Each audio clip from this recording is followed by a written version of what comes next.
This is Florida Field, Ben Hill Griffin Stadium, better known as the Swamp. Home to Steve Spurrier in the Florida Gators, side of 30 straight Gator wins and only one loss in the 1990s. In October of '99, the Gators held the number 3 national ranking and home field advantage over SEC rival Alabama. Back in Tuscaloosa, the Crimson Tide was still reeling from a devastating loss to Louisiana Tech just 2 weeks earlier. Head coach Mike DuBose was trying to outrun the critics who were trying to replace him. It seemed the Crimson Tide was in turmoil. The Gators, undefeated and 17-point favorites. No one gave Bama a chance. And when that happens, look for a Crimson Classic.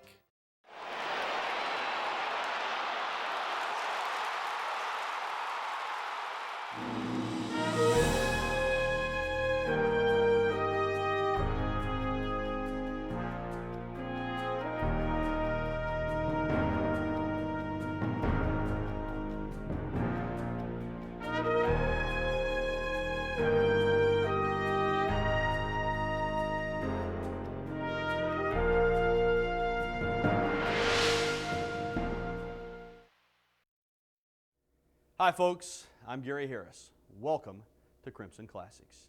You know, it isn't very often that Alabama is a 17-point underdog, but who could blame the odds makers given the turmoil in Tuscaloosa? Athletic Director Bob Bockrath was fired 2 weeks earlier after an embarrassing loss to Louisiana Tech, and the focus was now on Coach Mike DuBose. The buzz around T-Town wasn't about when DuBose would be fired, but rather who would replace him. We were already speculating on DuBose's replacement. I mean, if you remember, Bob Bockrath got fired after the Louisiana Tech game, and that story was already in the mainstream. I mean, it was chaos. I've never seen a season like that. And the week of the Florida game, I really don't think there was that much talk about going down to the Swamp and beating the Gators. It was more about, you know, where is this program going after Alabama loses to Florida and Tennessee. While the fans and media were picking Alabama's next head coach, Tide players like quarterback Andrew Zal were focusing on the game. Andrew grew up near Gainesville, but Spurrier and the Gators skipped over him at scholarship time. During the spring in Florida, we have a jamboree, or a spring game is what we call it. And you know, in that game, the week before, I was not supposed to play because my back was sort of bothering. But I, pleaded with the coach to let me play, and he did. And I ended up tearing my ACL the first play of the game. And Florida backed off, and a few other schools in Florida backed off as well as far as recruiting me. And so I always had a thing out for Florida. So, but once I got my chance to play against them, I was going to, prove that I could have played at Florida anywhere I wanted to. I just had to go out there and do it. But I was recruited heavily by Coach Spurrier and his staff, and so when they backed off or didn't return or didn't call me anymore, or I got kind of bitter towards them at that time, and really was out to prove that I could play or do just as good against them. Andrew's first shot at redemption came in the 1998 Florida contest at Bryant-Denny Stadium. The redshirt freshman got within a single play of winning that game, a day Zal will never forget.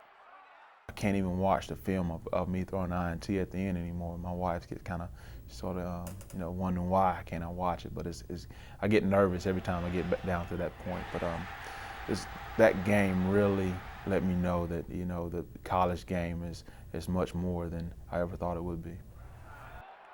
While the '98 game was close, pundits for the '99 game were predicting disaster for the Tide at the Swamp.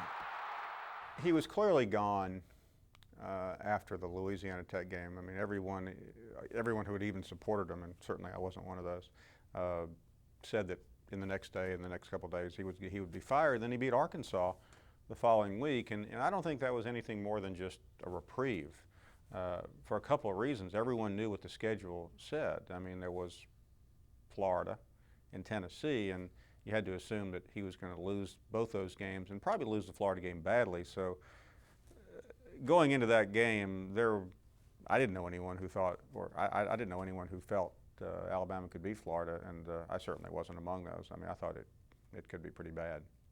Everyone, it seemed, was drowning the Tide's hopes of beating Florida, even some of Bama's usually faithful fans. There were some guys out there at practice, coaches and alumni that, they were just out there watching us practice, and one of the guys came up to me and said, yeah, Sean, I want you, you and the boys, y'all just play hard, and if it doesn't go well, we'll just have a new coach to, take over the program and get y'all ready.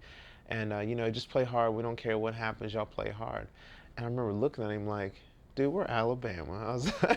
I was like, I said, after this game's over, I want you to come to me next week and apologize for how you acted. While the Doomsayers were focused on controversy, the players looked to each other as they prepared for the big game. We had a group of guys. Our senior leadership was awesome. Chris Samuels, Sean Alexander, Cornelius Griffin, all those guys was amazing. I mean, and still to this day, I talk to them. But those guys, I remember they came into that locker room, and you can just see the look on their face as, don't say nothing to me. But when we got to practice that next week, they came, they didn't really say much, but you can just see it in their work that they was business. And young guys either come along or get off the boat. So I was willing to get on the boat. Senior leadership helped to steady the team in this tough situation. One of those seniors was the rock of the offensive line, Chris Samuels, a true leader on and off the field. In the meeting room, in the offensive line meeting room, Coach Callaway, he was like, can you handle this guy? What are you going to do? I said, I'm going to kick his behind, Coach. And, that's pretty good words when I'm using on camera. Coach said, so get up and tell everybody. And I stood up and I said, he won't get a sack on me. I'm going to kick his behind. And I went out there and did just that. So I think what I should have been paying closer attention to, and what a lot of other people should have been paying closer attention to, is how much talent that team had. And because of the emotions of what had happened earlier in the season, in the off season, I just don't think that team had ever quite gotten on the same page. And I thought it was ironic that they came together on the road where the distractions of home were no longer omnipresent. And I think that had a lot to do with it, that this team took on a different swagger, took on a different personality in a place that most teams crumble. And when the tide rises, it can get very tough for a Gator in the Swamp. When we come back, it's friends versus friends as we count down to kickoff on Crimson Classics.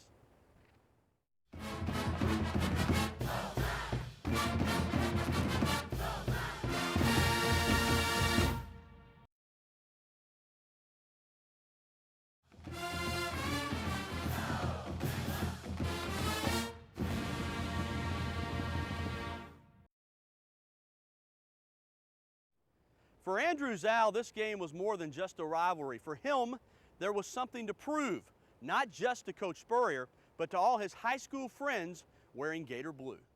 Grew up, played with all my life basically with Gerard Warren.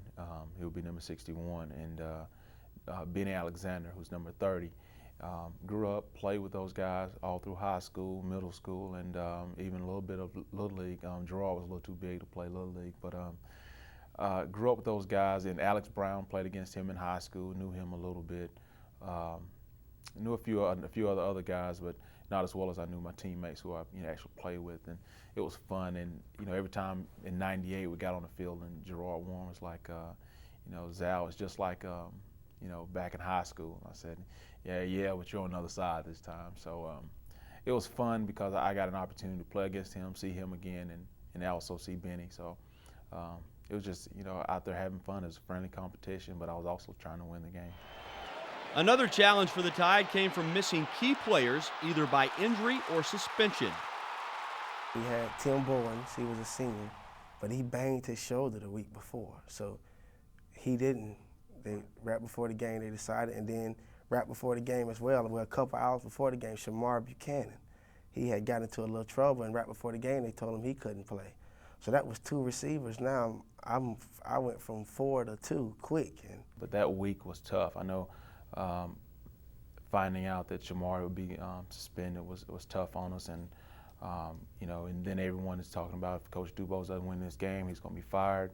And so, the team had a lot of things on their mind off the field, but once we got on the field, our main goal and focus was to beat Florida and play well, and that's what we did. Enough of the off-the-field drama, though. The real action is on the gridiron. It's time to tee it up in the Swamp. Alabama wins the toss and elects to kick. The Gators start 1st and 10 at their 25. Senior Doug Johnson to Darrell Jackson, incomplete. Nice play by linebacker Miguel Merritt for the Tide. On 3rd and 1, Salim Rashid stuffs Robert Gillespie for a loss, forcing a Gator punt. Now Bama has the ball. On its first possession, the Tide gets a holding penalty, setting up 1st and 17 from the 34. Then Andrew completes a pass to Freddie Millens for 1 yard. Setting up 3rd and long, and Andrew overshoots Freddie Millens. After the Bama punt, Florida has a 1st and 10 from the 34. Johnson, the quarterback under center, takes a straight drop, looks and fires across the middle, complete 35, out across the 40, fumbling the football. Alabama picks it up. It's returned by Spencer to the 40. Marcus on his feet down to the 39 to the 38-yard line. Fumble recovered by Alabama. Marcus was a walk-on from York, Alabama that played his way into a scholarship. Salim excelled as well, both athletically and academically. It's 1st and 10 at Florida's 38. Sean up the middle for 6 yards. Alexander started the day with 2,796 career rushing yards. What makes a good running back? God-given talent. No, you know what? I would say the biggest thing is just knowing their abilities. You know what I mean? Like, you know, you're going to have running backs that are strong, and they're going to be able to bulldoze people. Well, if they know they're strong, they know their abilities, so they're going to use that as an advantage. There's some guys that are quick, and if they try to bulldoze people, it's not going to be effective. But if they know that they're quick and they use that to their advantage, then they're going to be better. So the first thing is knowing who you are and then using that to help your team, you know, and to make big plays and to get your game going. At Florida's 30, Zal completes a pass to Freddie for 5 yards and a Bama 1st down.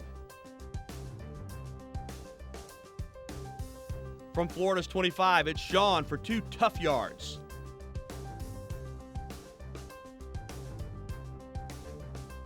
On 2nd and 8, Andrew feels the heat and nearly gives the Gators a gift.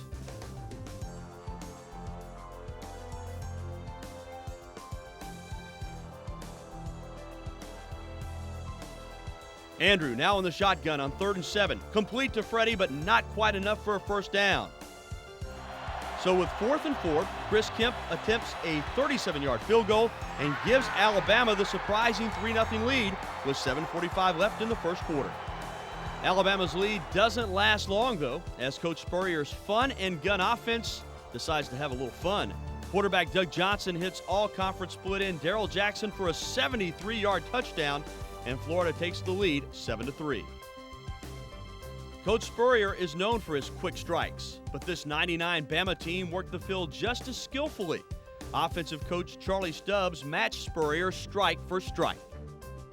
He was a mastermind. I believe he and Spurrier, you know, they kind of went toe-to-toe with the offense, man, because it was Spurrier's offense against Coach Stubbs' offense, and we went at it. And Spurrier's known for his offense, and Coach Stubbs was really not that known for his, but that day we stepped it up, and our guys, you know, put it together, and we got it done. When he could control his own emotions and keep his mouth shut to some extent and just do what he was paid to do, he was very smart. He was brilliant, in fact. And I think there's a little bit of that. I've talked to other offensive coaches who have gone against Spurrier and somehow decide, I'm going to show Spurrier what I'm all about, whether it's a job tryout, whether it's ego, and he did. I mean, if Charlie Stubbs ever called a better game after that or will ever call a better game in his career, I sincerely doubt it. Stay tuned for more of Coach Stubbs' offensive magic when we return here on Crimson Classics.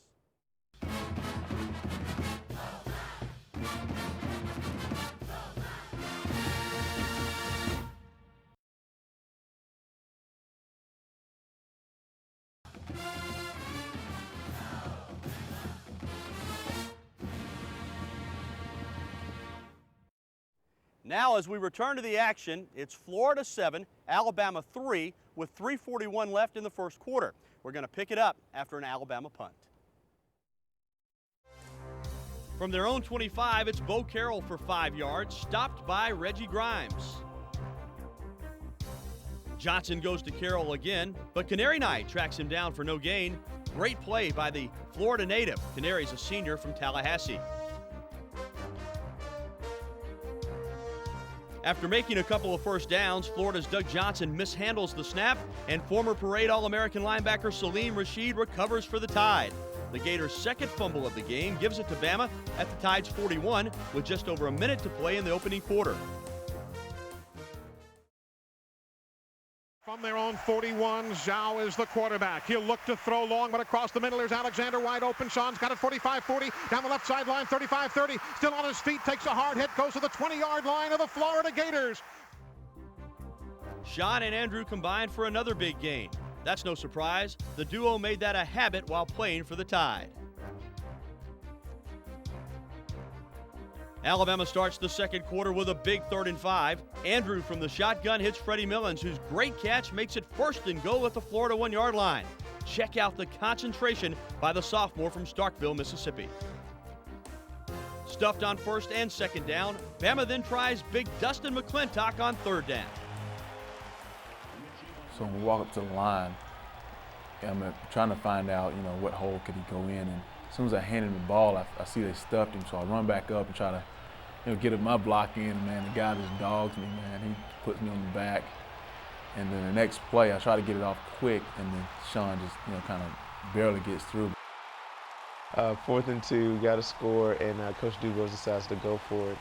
And they give me the ball. And I remember I was probably about 5 yards deep when I got the ball. And I remember seeing one of their defensive players, looking me in the eye, standing right in front of me, and he's probably about on the 2-yard line. I just thought, if I picked up speed from 5 yards to 2 yards and hit him, as big as he is, I'd probably push him back a yard. Like, that's how I think. Not everybody thinks like that. But as I started running towards him, he stumbled and fell on the ground.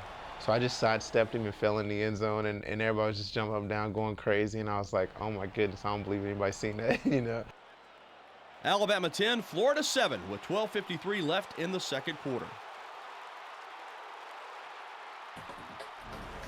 After Bama's kickoff, the Gators have it 1st and 10. Doug Johnson in the shotgun, complete to Reese Caldwell for 8 yards. Tuscaloosa native Marvin Constant makes the tackle.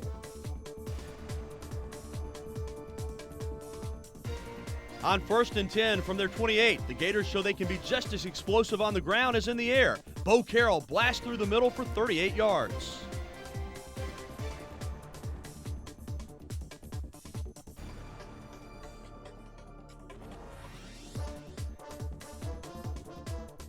Now in Alabama territory, Johnson and Caldwell team up again for another 10 yards and another 1st down. Constant and Tony Dixon in on the tackle for the Tide.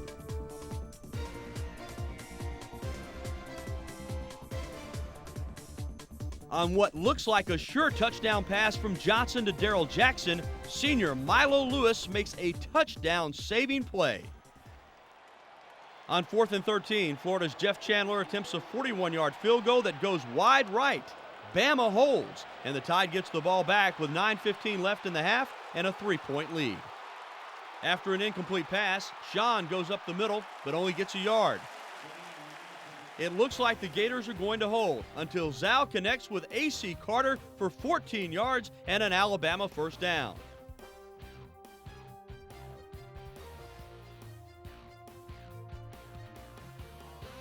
Sean Alexander is a terrific running back, but it helps to have a big, tough fullback in front of you, like Dustin McClintock. Watch Sean follow him around the right side. Dustin makes a nasty block on Florida's Teddy Sims, and Alexander picks up 6.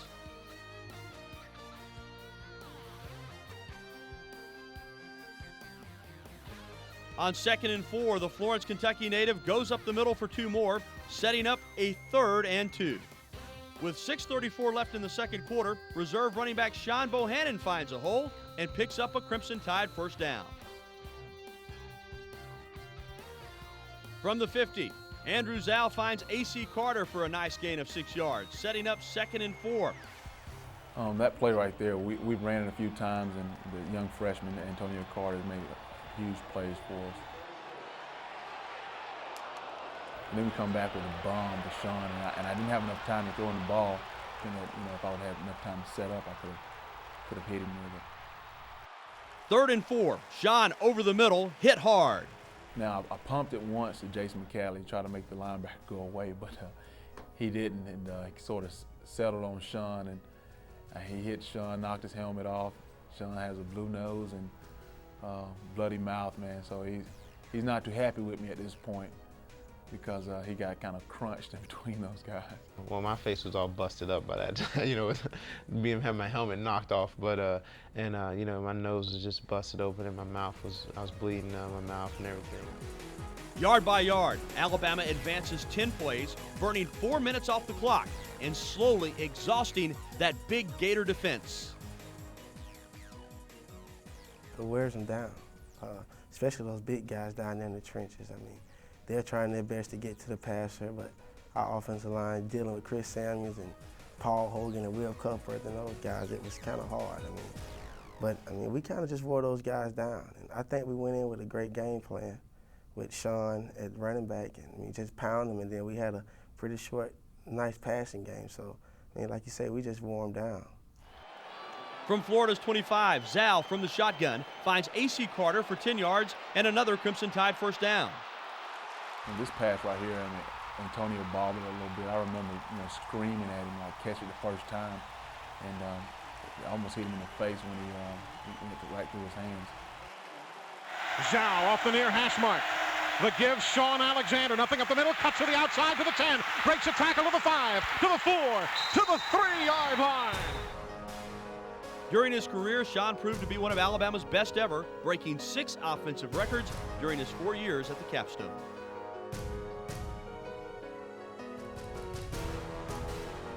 Alabama fails 3 times to score a touchdown. So with 21 seconds left in the half, place kicker Chris Kemp nails a 22-yarder, boosting Alabama's advantage to 13-7. The Tide took 9 minutes off the clock, covering 70 yards. It was a masterful job of play calling and execution. Don't go away. There's more action to come when Crimson Classics returns right after this.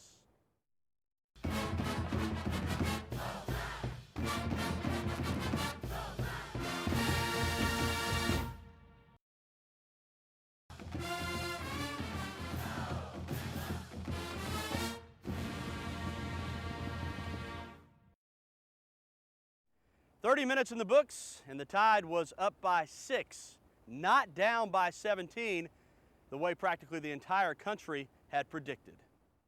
At halftime, it felt good going in the locker room when we were up, but it made us remember. I remember Coach Debo saying right before we got on the field, and you could hear the crowd, rumbling, and he kind of had everybody just saying, he goes, everybody listen. And he said, no one except us in this room knows what we're about to do to Florida. And there we all kind of smiled. We kind of had that giggle like, oh my God, we're about to beat these guys. I tell you what, the game, it was a tight game all the way through. But at halftime, everybody was pretty calm. I think Coach was pleased with the way we were playing. I think he wanted the defense to step up a little bit more. For the most part, everything was calm, and they just told us we were doing a good job and made some adjustments, and we went back out there and took it to them. You could sense something was going on. This wasn't a typical Florida dominating experience, and then as the game wore on, I kept saying to myself, where did this Alabama team come from? They're not. I've never seen a team play that hard and play that well. There was nothing typical about this game. Alabama had controlled the ball for more than 21 minutes. Nearly every other stat was even: first downs, rushing yards, passing yards. But the biggest stat was in Bama's favor: the score. Alabama 13, Florida 7. The third quarter starts with both teams exchanging punts. Let's pick it up with 9:34 left in the third quarter. Alabama has the ball at its own 35. Alexander on the toss sweep to the right for a pickup of 5 yards.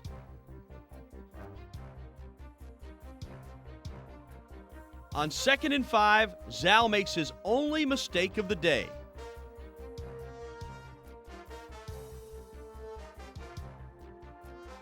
AC is a little shorter. He's a shorter receiver, and we've been running the screen basically all year. And when I turned to throw the ball, and I let it go, and I wasn't thinking AC.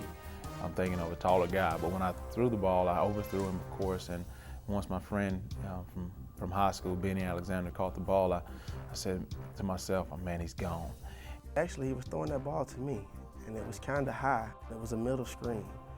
And he said the ball just got away from him. I just remember coming, it was real high jump, next thing I know, I was on the ground, and once I got up, I was the closest guy to him. So I tried to get up, one of his guys just came and knocked me down. But, I mean, when your quarterback makes that kind of play, I mean, that's no time to get on him. That's the time to pick him up. Only thing you can really do is encourage him and pick him up. You can't get down on him because you're not playing a perfect game.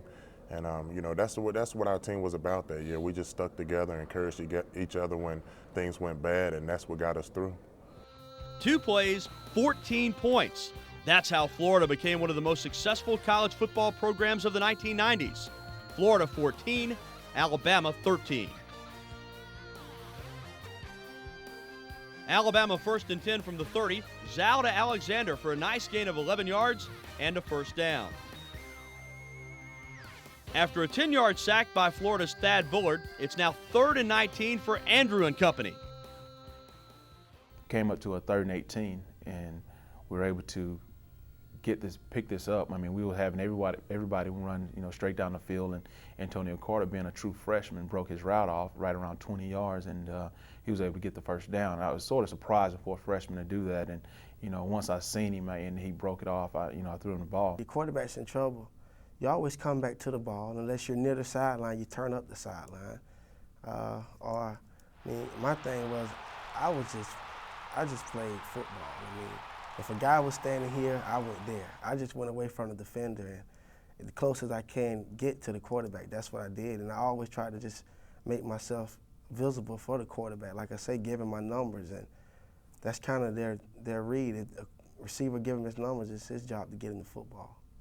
Coach Stubbs has always had in his mind that as soon as he has a big play, he's coming back with another one. It's basically for the home run, and that's when we hit Shaun Alexander with the wheel route coming out of the backfield, and Gerard Warren was, he was coming, he was breathing down my neck, and I remember him grabbing me a little bit on my collar and really pulling away from him, and then throwing the ball to Shaun, and he was able to beat a rival guy who actually I played against in high school, and Keith Kelsey. He was able to beat him a few times that day in that game. He was like 5 yards behind Shaun, so I was able to put it up and let Shaun, run under it and not overthrow him this time. The Gators start at their own 20, but after 3 quick first downs, they're in Alabama's red zone. Following a holding call, it's 1st and 27, but in a Steve Spurrier offense, 27 yards can come easy. Johnson to Alex Willis for 27 plus 1, and a 1st and goal for the Gators. Tony Dixon made the tackle for the Tide. Now Johnson finds Darrell Jackson in the back of the end zone for the Gators touchdown. Florida adds the 2-point conversion and takes the lead. Florida 22, Alabama 19. With 3 minutes left in the third quarter, Alabama starts a drive from its own 16. After 2 unsuccessful plays, the Tide is facing a 3rd and 8 from the 18. From the shotgun and under heavy pressure, the sophomore from Lake Butler makes a great play to find Freddie Millens for 13 yards and an Alabama first down. Freddie is a native of Starkville, Mississippi. After a deflected pass, it's 2nd and 10. Zal swings it out to Freddie for a 5-yard pickup. With the seconds counting down to the end of the third quarter, Alabama is looking at another 3rd down and 5. Andrew in the shotgun with Shaun to his left. First down, Alabama. With 3 quarters in the books, Alabama is moving the football. Andrew, now back under center Paul Hogan, finds A.C. Carter on a screen pass for a 15-yard gain and another Bama first down. Carter into the day with 9 catches for 93 yards and a touchdown.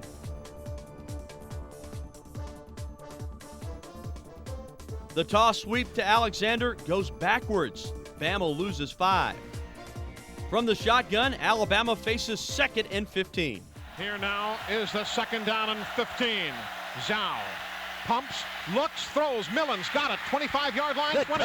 Leaves a man behind him to the 15. He's to the 14-yard line. Super play. Yeah. Freddie Millens, 31 yards, left a man at the point of the catch, spun from him, and picks up another handful of yards to the 15-yard line. What a job by Alabama's offensive line. Watch the big guys as they set up the perfect pocket for Andrew.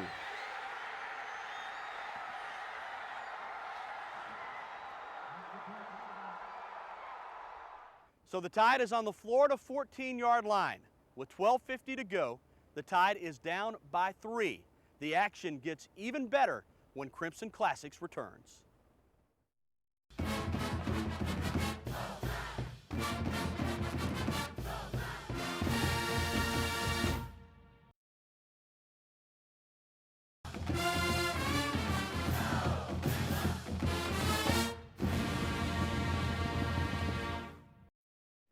"21 out of 31 for 230 yards. Not bad numbers for a quarterback that was rejected by Steve Spurrier.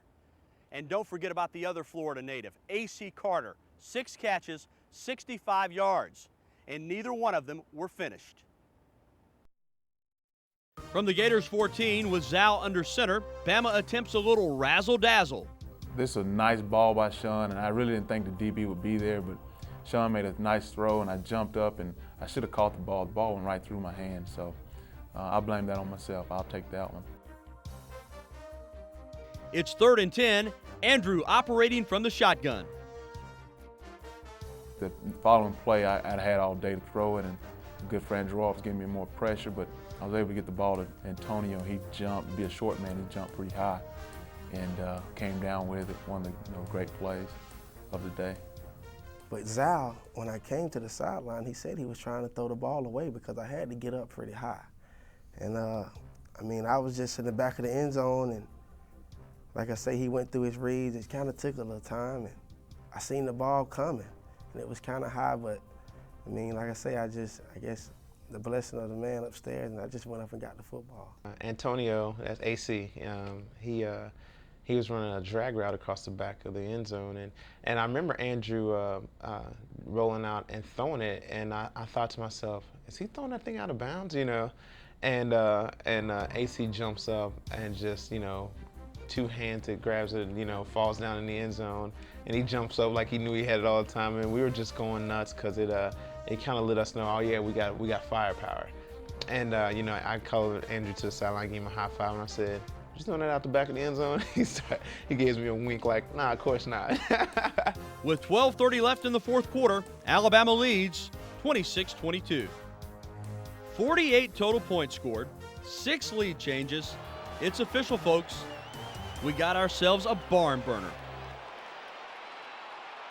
11:34 left in the 4th quarter. Let's pick it up with Florida at Alabama's 23 with a 1st and 10. Johnson in the shotgun, hands to Carroll. But a big play by Bama defensive lineman Kenny King stops him before he can even get started. Now, Kenny was not only an All-SEC performer on the field, but in the classroom he excelled as well. Kenny was a 2-time All-SEC academic all-star. 2nd and 12, Johnson again from the shotgun, attempts to hit Carroll over the middle, but linebacker Darius Gilbert breaks it up. It's a 3rd and 12 with the clock going down under 10 minutes. Johnson finds Carroll over the middle, but not enough for the Gator first down. The Gators' Jeff Chandler attempts a 37-yard field goal. He's not an All-American for nothing. He nails the kick. So with 9:42 on the clock, the score is Alabama 26, Florida 25. After a false start penalty against the Tide, Bama has it 1st and 15. Alexander up the middle for 5.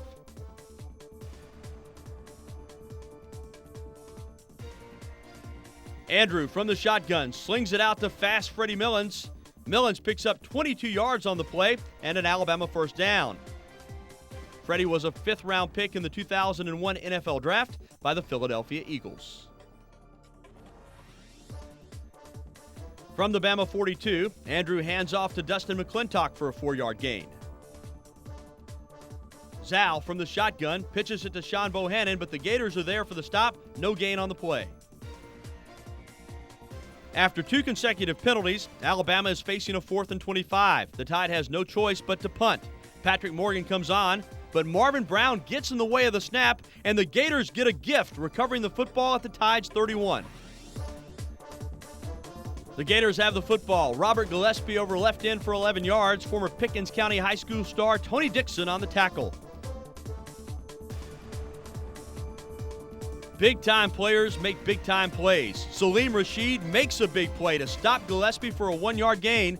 That's one of the reasons Salim was a 3rd-round pick in the NFL Draft by the San Francisco 49ers. On 2nd and 9, Doug Johnson finds Darrell Jackson in the end zone for 6. Florida adds the 2-point play. giving the Gators a 7-point lead with 5:15 left in the game. It looks like Florida's going to pull this one out after all. Chandler kicking off for the Gators, and Freddie Millens makes a nice return out to the 31-yard line.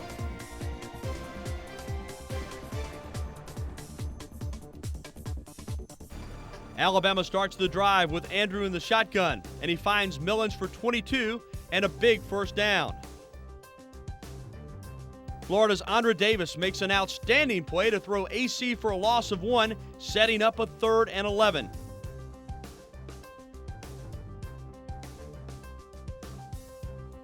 At Florida's 48, Andrew short arms a pass intended for AC over the middle, setting up 4th and 11. With less than 4 minutes to play, Coach DuBose decides to punt the football away instead of risking a 4th and 11. Tell you what, I was so nervous because I think it was 4th and maybe 6 or 7, I'm not sure, but Coach decided to punt the ball, and I was so upset with Coach. I was like, we need to go for this. This is it. This is the game on the line. But he made the right choice. He punted the ball, and it got fumbled, and Marvin and those guys, to my knowledge, I heard that they beat this guy to death under the pile. They grabbed everything possible to make him cough that ball up, and Marvin came out with the ball. Boogie did a great job. That's his nickname, Boogie. I play punt return. When that sun is up high like that, and it's a very high punt, you can lose sight of it at any time. So I kind of felt bad for the guy that was back there that had to catch it, but Marvin made a great job just being his awareness. And I mean, that's football. You got to be aware of what's going on around you at all times. And the ball's on the ground, find it. And he did a great job of jumping on it. How many times will a player make a mistake, like Marvin Brown did, then redeem himself later in the game by putting his team back in position to win? It seems to happen a great deal. Whether that's true or not, who knows?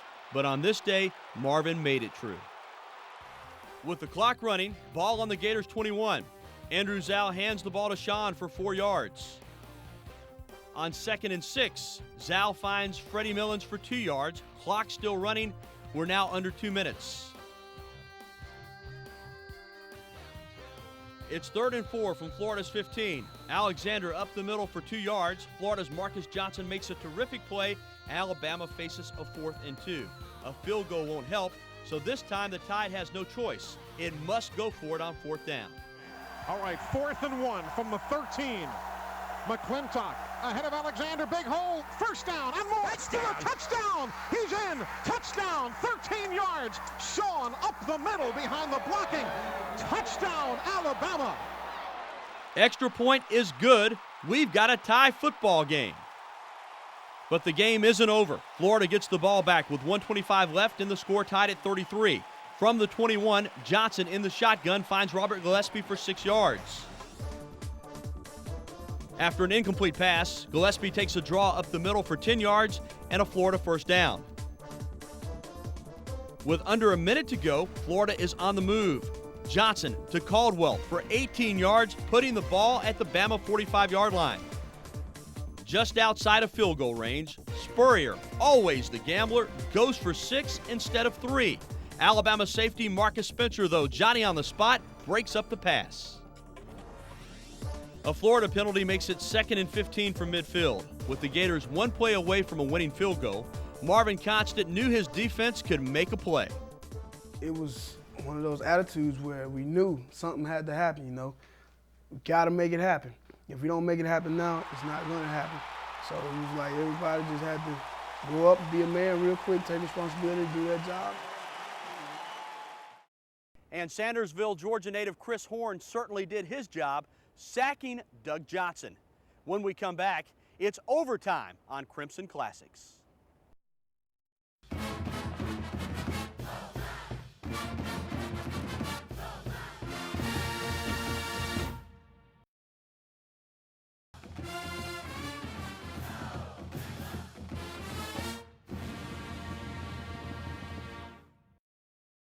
All tied up in the swamp, the experts confounded the 17-point underdogs, proving they belong. Alabama wins the toss and chooses to go on defense first. Florida gets the ball at the 25. Gillespie up the middle for a gain of 1. 2nd and 9, Johnson in the shotgun finds Darrell Jackson for 4 yards. 3rd and 5 now, Johnson to Jackson for 8 yards and a first down. From the 12, the Gators' Robert Gillespie picks up 7, moving it down to the 5-yard line.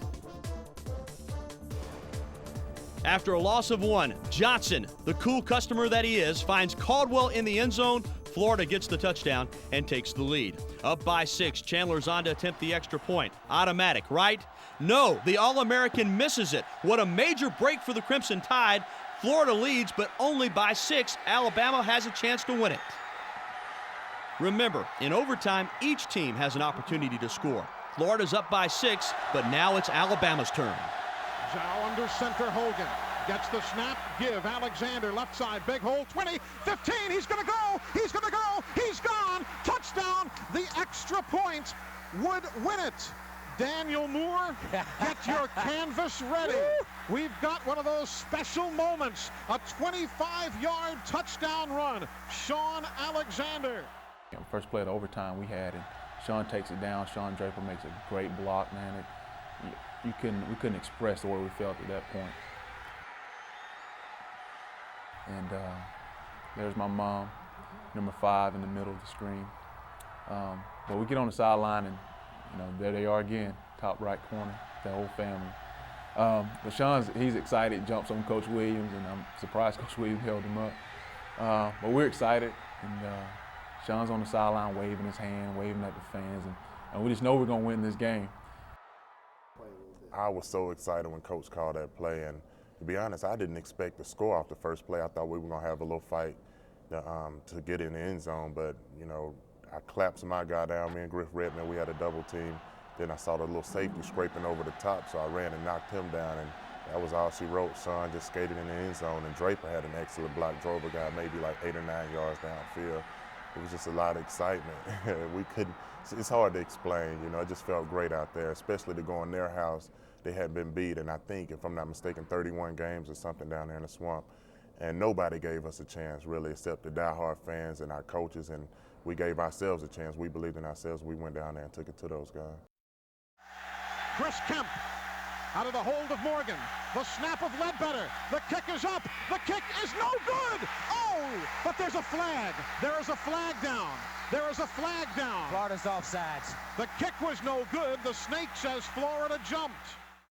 Right when I looked over to my shoulder, I saw the Florida Gators fans jumping, and I saw the ball kind of look like it was not going to go through, and I was like, you got to be kidding me. And I kind of just leaned over and I started catching over. I was like, oh my God, we got to go score again and stop them, And as soon as I sat down on the bench, one of the guys came to me and said, there's a flag, So I jump up and I run to the sideline. I said, hey Chris, if you miss this kick, you ain't flying home with us. Now Chris Kemp, you can do it. Jacksonville, Florida, native. The kick, it is good! It is good! It is good! It is good! And Alabama in overtime has upset the number 3 team in America. Yeah, it was a great feeling though. When we got back on campus, I saw cars flipped over on the strip. People out with pitchers of beer just hanging out. So I couldn't wait to get out there.